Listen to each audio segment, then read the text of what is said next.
Carta aberta aos políticos de Itaperuna.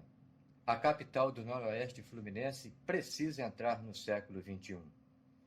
Administrativamente, em muitos aspectos, Itaperuna pouco se difere da época em que era comandada pelos barões e coronéis do café, no final do século XIX e início do século XX.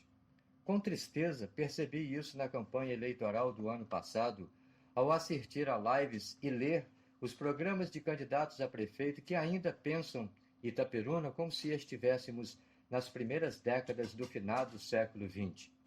Um administrador público deve pensar suas ações não apenas olhando para o presente, mas também projetando o futuro. Não é mais admissível que os políticos de Itaperuna, em pleno século XXI, tenham em seus programas de governo metas como colocar lâmpadas em postes de iluminação ou passar a patrol em ruas que já deveriam estar pavimentadas desde o século passado. Os administradores públicos do século XXI precisam se livrar da política rasteira do compadrio, do toma lá da cá, responsável pela lotação excessiva de pessoas, não raro incompetentes, nos diversos órgãos da prefeitura que só contribuem para o inchaço da folha de pagamento e para a ineficiência da máquina administrativa.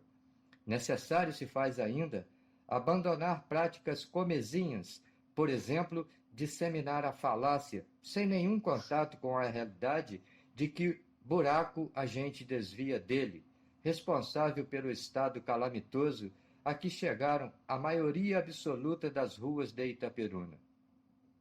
A rigor, para a minha geração, que acompanha desde Orlando Tavares para cá, só 2 prefeitos, não obstante os graves vícios políticos que ambos carregavam, foram capazes de enxergar à frente do seu tempo e deixar obras que transcenderam e continuarão transcendendo gerações indefinidamente no tempo. Refiro-me aos ex-prefeitos Claudão e Doutor Péricles. O legado do primeiro compreende desde a AABB e Cristo Redentor, as pontes do Fiteiro, também conhecida como Ponte do Claudão, a Ponte do Frigorífico, ainda hoje não concluída em função de mesquinhas disputas políticas, até o calçadão do centro da cidade, pensado ecologicamente com dezenas de árvores, numa época em que a ecologia ainda não havia se tornado um modismo. Já o legado do segundo é composto do centro poliesportivo e pela mudança de patamar que imprimiu à saúde e à educação, transformando o Colégio Municipal Nossa Senhora das Graças em modelo de escola pública, na época em que era comandado pela competente diretora Aini Ribeiro Martins. Para não ser injusto com o Dr. Vinícius, em que pese o confuso governo dele com idas e vindas e as graves acusações de toda sorte, deixa o legado da transformação do calçadão do centro com a implantação de uma já atrasada ciclovia, bem como a drenagem e pavimentação que, finalmente, resolveram o problema dos alagamentos pelas águas das chuvas, sobretudo na região que vai desde o Hotel Mutilar até o entorno do Mercado Unidos e alguns pontos do centro da cidade. É claro que os medíocres dirão que a verba é federal. Mas eu pergunto, o que é mais importante, a origem da verba ou o benefício que ela traz para a população? A administração da maior cidade do Noroeste Fluminense deve estar voltada para as questões ecológicas, como a criação de áreas verdes e praças em cada bairro da cidade. Nesse sentido, há 2 locais com vocação natural para futuros cartões postais, a Avenida Beira Rio e a Beira Rio do Itapuã Clube. A preservação do rio Muriaé, com o tratamento do esgoto recebido pelo mesmo, o reflorestamento dos morros que circundam o centro da cidade e a coleta e tratamento do lixo.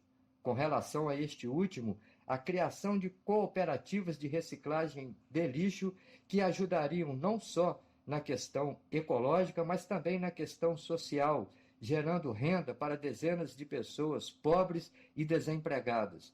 Não nos esqueçamos das fétidas valas de esgoto da SEAB, da Boa Fortuna, do loteamento João Vidim, para citar apenas algumas, que são verdadeiros tapas na cara dos contribuintes residentes nesses bairros. Outro ponto que precisa ser trabalhado com urgência é a mobilidade urbana. As calçadas de Itaperuna se constituem em verdadeiros suplícios para idosos e ou pessoas com mobilidade reduzida, tendo calçadas que, em alguns lugares, passam de 1 metro de altura e, não raro, com muretas que dificultam o acesso até de pessoas jovens e sem nenhum problema físico. A despolitização das escolas municipais, com eleições diretas para a escolha da direção, evitaria também compadrio com fins eleitoreiros. Por fim, a modernização dos serviços de atendimento ao público nos diversos setores da administração municipal, para que o contribuinte seja atendido com a educação que merece e no menor espaço de tempo possível. Itaperuna precisa de políticos que estejam à altura da sua grandeza e que a coloquem para exercer o protagonismo que lhe cabe na região, e não de oportunistas que se servem da coisa pública para enriquecimento pessoal e dos apaniguados, através de práticas retrógradas que só revelam a pequenez do seu caráter e a limitação de suas mentes, igualmente retrógradas.